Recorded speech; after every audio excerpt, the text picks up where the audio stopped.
Voltamos com Mulher Mais, doutora Rafaele aqui nos nossos estúdios. Estamos comentando sobre um assunto bastante polêmico e muito interessante, né? No bloco anterior, doutora Rafaele, nós havíamos comentado que no ato do divórcio, né? Tanto o homem quanto a mulher pode não querer receber essa pensão alimentícia. Só que nós vamos falar de um assunto agora da seguinte maneira. Essa mulher que viveu durante 30 anos cuidando da casa, do marido, os filhos casam e vão embora. O marido, por achar que a sua companheira já passou da idade para ele, resolve sair de casa e constituir uma outra família.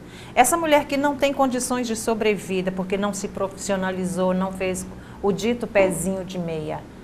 Como que ela fica nesse embaralhado todo? Bem, na verdade, nessas situações em que a mulher dedicou a sua vida inteira, dedicou todo o seu tempo à formação daqueles filhos, à casa. Ajudar o marido também a prosperar, adquirir aqueles patrimônios que eles têm, né? Muitos homens, eles não conseguiriam ter o que tem hoje, constituir o patrimônio que constituiu, sem a ajuda daquela dona de casa, aquela que ficou só ali sabe segurar cozinhar, nas pontas, economizando, né? É aquela que faz a economia do lar. É ela que organiza a casa para que o marido tenha mais descanso, cuida dos filhos, para que o marido possa dormir e trabalhar descansado, né? Então, são uma série um homem hoje, a maior parte dos homens casados hoje, eles não conseguiriam chegar onde chegaram sem a ajuda daquela dona de casa. Então, isso, como eu já havia dito antes, é levado em consideração pelo juiz na hora do divórcio. Então, o juiz vendo que aquela mulher não tem mais condições de ingressar no mercado de trabalho, seja pela idade... Já passou da idade, né? Seja pela falta de condições profissionais. Com certeza, não se especializou. Não sabe, a mulher chega num ponto, ela se vê com 50 anos, ela não tem uma profissão, não tem uma formação. Não tem condições de uma aposentadoria. Com certeza. Esse é até um outro ponto que depois a gente pode abordar com relação ao pagamento, ao recolhimento do INSS pela dona de casa, né? Que hoje isso já é permitido e ajudaria muito. O que a gente está observando é que nesse tema de pagamento de pensão, um assunto vai levando ao outro, que aqui nós já chegamos à situação de termos mais 2 assuntos para um próximo programa, né, doutora Rafaele? É um assunto muito extenso, né? A gente bate sempre na pensão da criança, mas esse é um assunto muito extenso. Então, com relação a essa esposa que se dedicou sua vida a essa família, o juiz, sem dúvida nenhuma, ele vai fixar uma pensão a ser paga por esse marido para a sua ex-esposa e, nesse caso, é aquela pensão que vai durar... É a pensão vitalícia, né? É a vitalícia. Portanto, se você está aí pensando em trocar de esposa, achando que a sua senhora já está um pouquinho avançada, você não tem filho para pagar pensão para ela, mas tem a sua esposa que necessita dos seus cuidados agora, porque antes ela se dedicou a cuidar de você. Com certeza. Eles não pensam dessa forma. Dificilmente. A maior parte dos homens que se separam, principalmente quando arrumam uma menina mais nova... Tem aquela, eu tenho uma de 50 em casa, eu vou trocar por 2 de 25.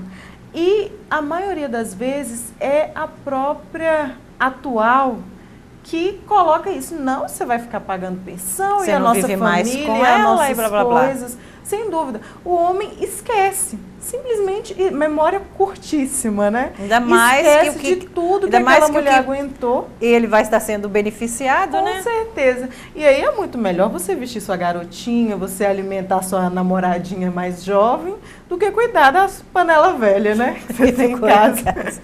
Doutora Rafaele, nós temos um último assunto aqui nosso, é o seguinte.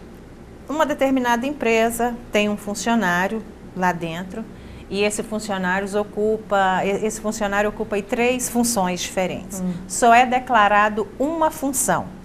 O juiz manda para essa empresa para que seja recolhida a pensão, né, sobre o valor que ele ganha, os 30% sobre o que ele ganha. A empresa ajuda esse funcionário a sonegar esse valor. caso seja comprovado, a empresa é penalizada de alguma forma? Quais são as consequências que a empresa sofre por essa sonegação de ganhos? Sem dúvida. Quando a empresa coloca obstáculos à administração da justiça no processo de pensão alimentícia, ela responde, né, pela Lei 5.478, o artigo 22 dessa lei, ela prevê pena de detenção a essa pessoa que ajuda esse funcionário, esse pai, a enganar, né, a justiça. Então, no caso, o administrador da empresa é que sofre essa penalidade. Aquele que atuou, aquele que tem o poder, porque nem sempre o dono da empresa é quem vai prestar essa informação diretamente, né? Tem todo, dependendo do tamanho da empresa, tem a administração, setor financeiro, recursos humanos, aquela pessoa que era responsável, porque quando o juiz determina o pagamento de uma pensão alimentícia, ele envia um ofício para aquela empresa e a empresa vai responder aquilo ali e para ser descontado todo mês. Então, o funcionário, a pessoa responsável por repassar essa informação ao Poder Judiciário, ela pode responder penalmente por esse crime. Então, vai sim uma pena de 6 meses a 1 ano de detenção com relação a isso. Então, sonegar pensão é tão grave quanto sonegar impostos no nosso país. Você está percebendo aí. Doutora Rafaele, nosso programa está terminando, mas foi um prazer imenso receber você aqui para a gente esclarecer, né, um pouco esse universo tão imenso que é a pensão alimentícia, porque abrange vários fatores, são vários, como é que se diz, cada caso é um caso, né? Nós tivemos a condição de debater aqui no Mulher Mais de hoje apenas uma pontinha desse iceberg que é pensão alimentícia. Se nós tivermos condições, numa outra oportunidade nós vamos estar falando aqui no Mulher Mais sobre pensão alimentícia, mas hoje o nosso programa chegou ao fim. Agradeço imensamente a sua companhia, tá? Voltamos em outra oportunidade, trazendo novos assuntos para você. Uma boa noite e até lá.